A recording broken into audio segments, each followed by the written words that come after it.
On his way to Vienna, an American named Jesse meets Celine, a student who is returning to Paris. After a long conversation forges a surprising connection between them, Jesse convinces Celine to get off the train with him in Vienna. Since his flight to the US departs the next morning and he has no money for lodging. Watch out for the movie spoilers ahead. Relax and enjoy.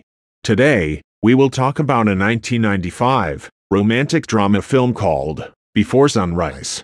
On June 16, 1994, Jesse meets Celine on a train from Budapest, and they strike up a conversation.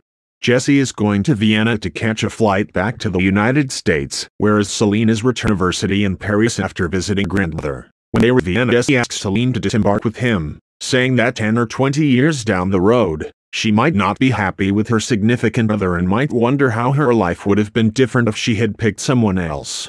Alternatively, she may just realize Jesse himself is not that different from the rest. Lacking the money to rent a room for the night, they decide to roam around in Vienna until Jesse's flight the next morning. After visiting a few landmarks in Vienna, they share a kiss at the top of the Wiener Riesenrad at sunset and start to feel a romantic connection. As they continue to roam around the city, they begin to talk more openly with each other, with conversations ranging from topics about love, life, religion, and their observations of Vienna. Celine tells Jesse that her last boyfriend broke up with her 6 months ago, claiming that she loved him too much. When questioned, Jesse reveals he had initially come to Europe to spend time with his girlfriend who was studying in Madrid, but they broke up soon after he was there. He found a cheap flight home, via Vienna, but it did not leave for 2 weeks, so he bought a Euro pass and traveled around Europe. When they are walking alongside the Donaukanal, they are approached by a man who offers to write them a poem with a word of their choice inside. Jesse and Celine decide on the word milkshake, and are soon presented with the poem Delusion Angel, written for the film by the poet David Jewell, a poem that Jesse cynically claims the man had already previously written and just inserts the words people choose.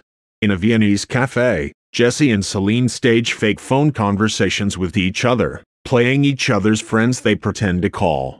Celine reveals that she was ready to get off the train with Jesse before he convinced her.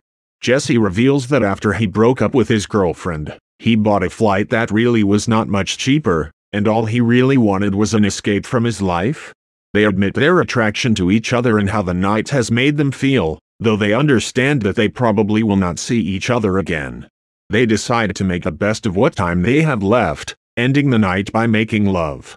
At that point, Jesse explains that, if given the choice, he would marry her instead of never seeing her again.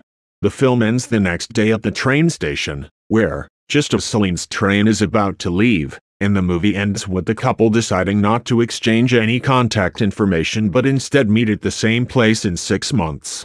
Thank you for watching and listening. Consider subscribing to the channel for more interesting movies. See you again soon. Until then, stay healthy and happy.